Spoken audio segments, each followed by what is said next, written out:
Mais donc, ça peut être un message de force. Oui, ça a servi là, mais ça sert aussi à dire, à regarder ce qu'on est capable de faire. Comme je mentionnais tout à l'heure, il y a toujours plein d'audiences. Okay? Pas juste l'Iran, pas juste les Américains, mais la Russie, la Chine, la Corée du Nord regardent. Tu sais, je vais revenir à un exemple qui peut être intéressant. Obama, pendant la guerre en Syrie, quand il a averti le gouvernement de Bachar al-Assad, il a dit « Si tu utilises les armes chimiques, ça devient une ligne rouge, il va y avoir des représailles. » Puis qu'est-ce qu'Obama a fait? Absolument rien. Okay? Il a perdu la face, il a perdu toute crédibilité. Si on parle de mes présidents, je préfère Obama à Trump. Mais à ce moment-là, il a carrément dit qu'une ligne rouge, pour lui, c'est une ligne rose pâle, rose foncé. Puis là, il a perdu de la crédibilité. Tu sais, Trump veut projeter l'image d'un homme fort. Puis il dit à l'Iran, si vous continuez à enrichir votre programme, si vous ne revenez pas aux négociations, on va frapper. Mais si après ça, il dit, on va frapper un jour, peut-être qu'on va frapper, on frappera peut-être pas, l'Iran ne le croit pas. Là, je pense qu'ils l'ont cru. Puis je pense que la Corée du Nord écoute.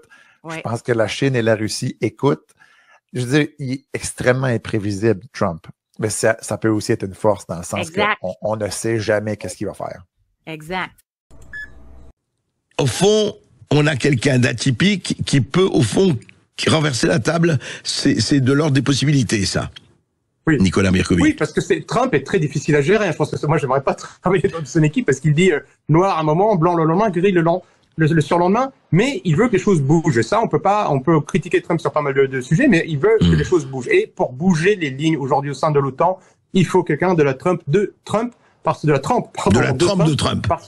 Exactement. Ouais. Parce que lui, il peut faire bouger les lignes. Il va leur expliquer. Il va être très clair. Il va pas manier la langue de bois. Il va dire voilà ma stratégie. Voilà ce que je veux mettre en place. Je suis l'homme fort de l'OTAN en ce moment, que vous le vouliez ou pas. Je représente le plus grand budget. Et aujourd'hui, vous allez suivre cette ligne de route où je me retire. Et je pense qu'aujourd'hui, les Européens seraient paniqués. Demain, si les États-Unis se retirent de l'OTAN, je peux vous garantir, l'Europe ne sait pas comment se défendre. Il n'y a pas une langue commune, on n'a pas des armes en commun, on n'a pas la capacité de surveillance, de renseignement des Américains. L'Europe serait perdue. Et comme elle est sur plein d'autres sujets, ce serait pas nouveau qu'elle soit incompétente sur l'armée ou la défense, ça serait pas surprenant pour la même organisation qui est incompétente sur l'agriculture, la sécurité, la justice, etc. Bref, donc Trump doit leur dire c'est comme ça ou rien. Et ce qu'on ne voyait pas avant, un Biden, un Obama, ou même un Trump première version, il n'osait pas aller jusque-là. Là, Trump aujourd'hui, je pense qu'il arrive avec un message clair et c'est à prendre ou à laisser. Ça prendra peut-être un peu de temps, ça sortira peut-être pas de la réunion d'aujourd'hui, mais si ça ne marche pas, il n'hésitera pas à dire débrouillez-vous, je vais. N'oublions pas que Trump aussi, tout en peut-être essayant de dynamiser l'OTAN, veut quand même négocier ou tente de négocier avec la Russie et la Chine parce qu'il a quand même cette idée de répartition de la puissance au niveau mondial. Son enjeu, c'est ça. Pour Trump, l'Europe, ça reste une zone de vassalisation. C'est vraiment comme ça que les Américains, les présidents américains nous voient depuis peut-être pas la nuit des temps, mais en tout cas depuis la fin de la Deuxième Guerre mondiale. Ils nous verraient encore comme ça, mais avec une stratégie différente. La télévision d'État iranienne montrait les missiles fendant les défenses israéliennes comme si elles n'existaient pas, tandis que les généraux déclaraient avoir un contrôle total de l'espace aérien des territoires occupés. La réponse régionale a été tout aussi stratégique. 20 nations arabes, y compris les alliés américains que sont l'Arabie Saoudite et les Émirats Arabes Unis, ont condamné les attaques israéliennes. Le message de l'Iran à leur égard était clair. Nous ne vous visons pas, mais si vous soutenez Israël, c'est à vos risques et périls. Derrière les portes closes à Genève, les diplomates iraniens négociaient avec des médiateurs européens. Mais ils ont tracé une ligne rouge sans. Pas d'arrêt de l'enrichissement de l'uranium. Ils misent sur l'incapacité d'Israël à soutenir un conflit d'une telle intensité, sur le revirement de l'opinion publique américaine contre une nouvelle guerre au Moyen-Orient et sur le facteur temps. Avec 240 morts mais un programme nucléaire intact, l'Iran joue sur le long terme, pendant que les villes israéliennes partent en fumée. Et nous voilà, spectateurs impuissants, face à deux puissances nucléaires enfermées dans une spirale de mort qui menace d'engloutir tout le Moyen-Orient. 1/4 million d'Israéliens ont abandonné leur patrie, rejoignant les rangs des réfugiés de l'histoire. Des familles iraniennes fuient Téhéran sur des autoroutes saturées de détresse. Et entre les deux, des millions de civils qui se demandent si le soleil de demain apparaîtra par leurs fenêtres ou par les trous béants où étaient autrefois leurs murs. Les chiffres racontent une histoire de destruction mutuelle. Israël brûle 285 millions de dollars par nuit pour une défense qui échoue. L'Iran perd des civils mais garde son programme nucléaire intact, bien enfoui sous terre, hors de portée même des bombes américaines les plus puissantes. Les hôpitaux israéliens sont en ruine, les chaînes de télévision iraniennes en flammes. Les accords d'Abraham, ce rêve de paix régionale, partent en fumée avec les villes qu'ils étaient censés protéger.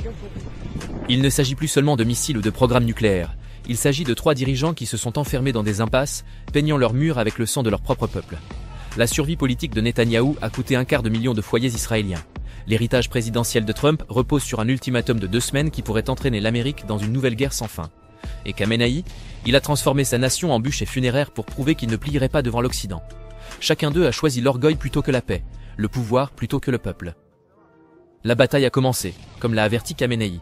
Mais lorsque la fumée se dissipera, lorsque les missiles auront cessé de voler, nous pourrions découvrir une vérité terrifiante, qu'il n'y a pas de vainqueur dans cette guerre.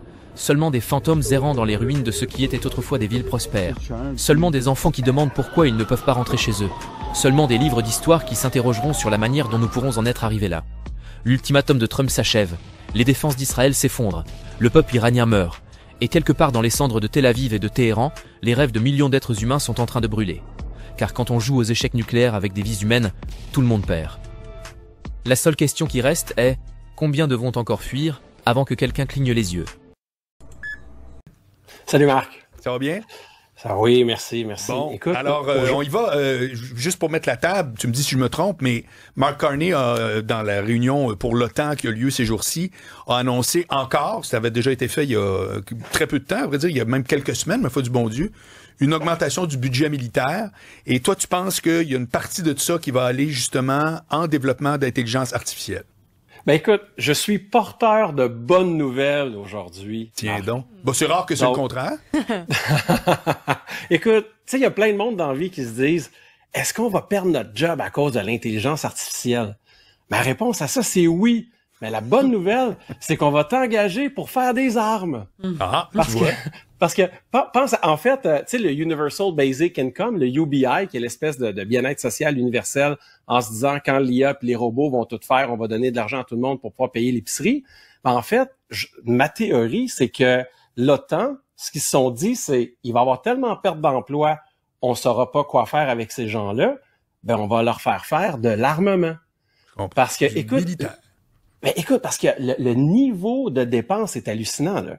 On passe de 30 milliards l'année passée à 40 milliards cette année. Et là, le nouvel engagement à 5 %, c'est 114 milliards de notre économie.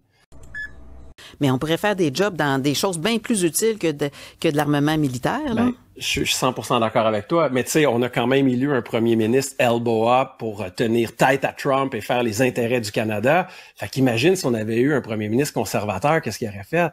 Je dis ça à la blague, là. C'est ironique parce que tu peux pas plus te mettre à genoux devant Trump que qu'est-ce que Carney fait en ce moment, là. Exact, c'est il donne tout. Puis, un monde qui est plus dangereux et divisé.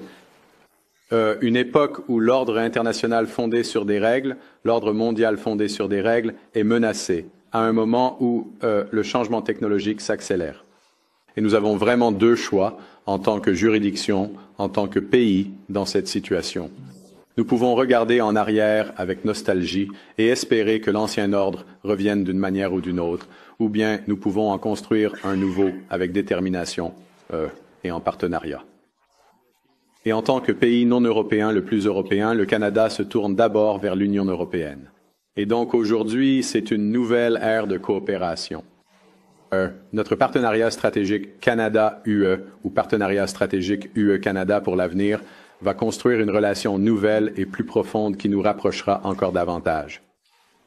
Mais désormais, nous travaillons aux côtés de l'Union européenne pour lutter contre le changement climatique, atteindre les objectifs de développement durable et protéger, entre autres, les libertés académiques et scientifiques. Évidemment, signer la paix avec Israël, voilà. Bah, autant demander à un scorpion de ne plus jamais piquer avec sa queue, hein, voilà. Donc, si tu veux, ils ont tout de suite violé le cessez-le-feu, immédiatement. Ce qu'a également fait tout de suite l'Iran, qui a emboîté le pas et qui a défoncé littéralement, vous allez voir, une ville israélienne faisant des victimes, et il ne peut pas y avoir de paix pour l'Israël, c'est fini. S'ils veulent continuer sur ce registre-là, ils seront pulvérisés, c'est clair, voilà, clair. Et aujourd'hui, la moitié, je ne sais pas, hein, je dis la moitié, mais énormément d'Israéliens ont quitté Israël, sont retournés dans leur pays, parce qu'Israël n'était pas leur pays, figurez-vous, Eh oui, ils avaient fait leur alia, mais maintenant ils font leur alia à l'envers, c'est-à-dire ils rentrent chez eux, c'est-à-dire en France pour certains, d'autres au Maroc. Hein? Alors il y en a qui critiquent le Maroc parce que le Maroc accueille des Juifs, mais des Israéliens. Et je vous rappelle qu'avant qu'ils soient Israéliens, ils étaient Marocains, ils ont une double nationalité. Donc ils rentrent chez eux, c'est logique. Comme ils rentrent en France. Hein? Alors bon, normalement, ils devraient avoir tous une mise en examen pour apologie du génocide. Ça, c'est une autre histoire. Je pense que vous avez beaucoup de chance, les Israéliens, de pouvoir rentrer en France tranquille. Parce que la France, finalement, c'est le pays sioniste après les États-Unis qui vous suce le plus la queue, il faut le dire. Donc, qu'est-ce que je pourrais vous dire de plus là-dessus? Bah, les Israéliens qui ont la double nationalité se sont barrés. Et ils ne reviendront pas. Parce qu'ils ont compris que le dôme de fer, c'est le dôme de Guimauve. Voilà. Et donc, ils ne reviendront pas. Parce qu'ils ne se sentiront plus jamais en sécurité dans ce pays. Et ils ont raison. One thing Israelis have is the fucking audacity. You've infiltrated every aspect of American society. You've infiltrated our government. You've bought our politicians. You control our legislation. You funnel billions and billions of dollars, possibly trillions, from the American people on a yearly basis so that you can get free healthcare and go fucking brutalize, terrorize, and genocide people in Palestine. Then run away to your real homes in Europe and New York, New Jersey, wherever the fuck you're actually fucking from. And go live your lives.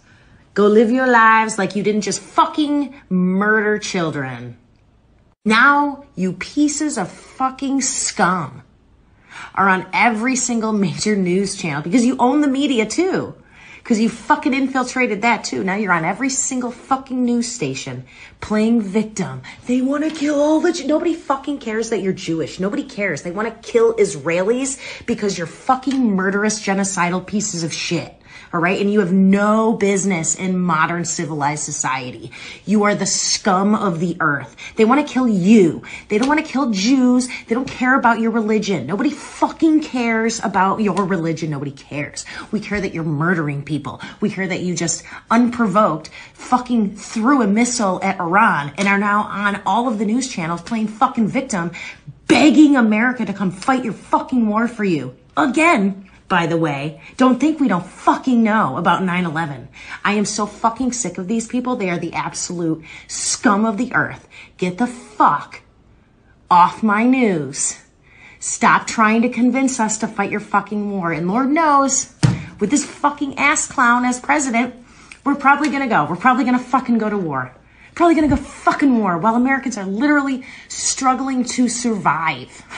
We are in so much debt. We can't afford housing. We can't afford food. But let's send billions to fucking help Israel. These fucking scumbags that don't deserve the fucking dirt on the bottom of my shoe.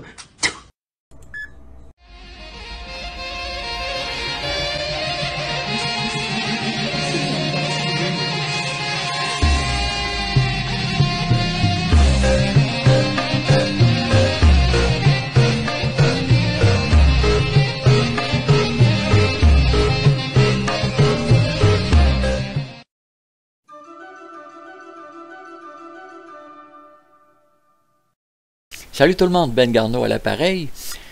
Est-ce que nous sommes en période d'avant-guerre? En fait, je me souviens quand la pandémie a commencé, en mars 2020, Emmanuel Macron avait dit « Nous sommes en guerre, nous sommes en guerre ». Je pense qu'il avait dit ça 7 fois en 5 minutes.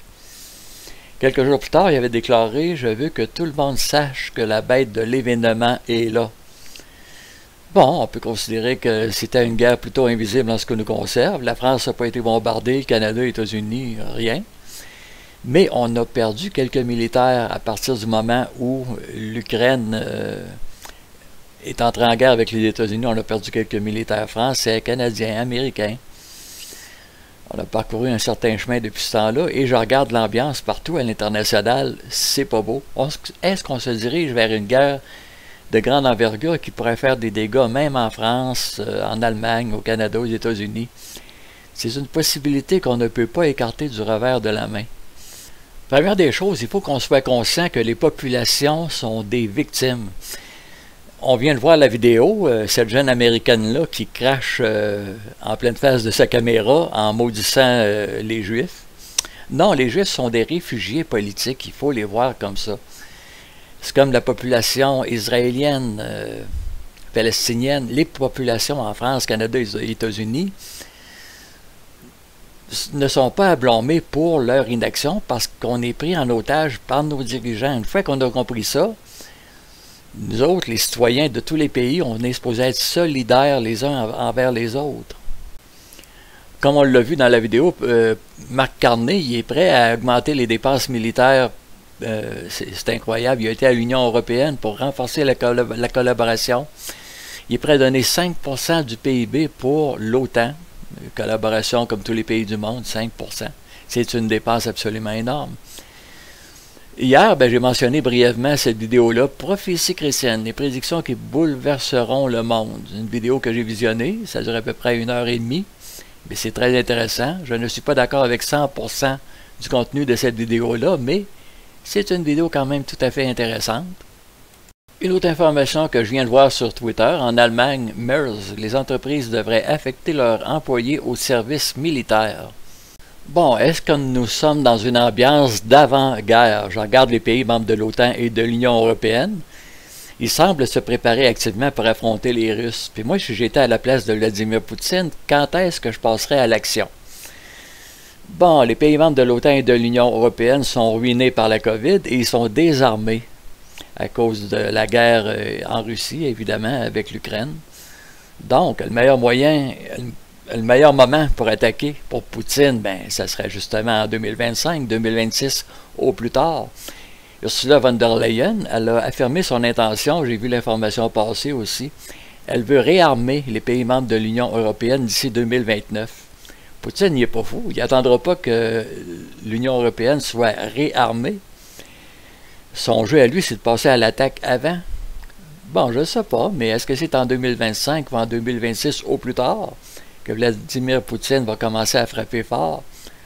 Je ne le sais pas. Est-ce qu'il y aura une grande guerre? Je ne le sais pas non plus.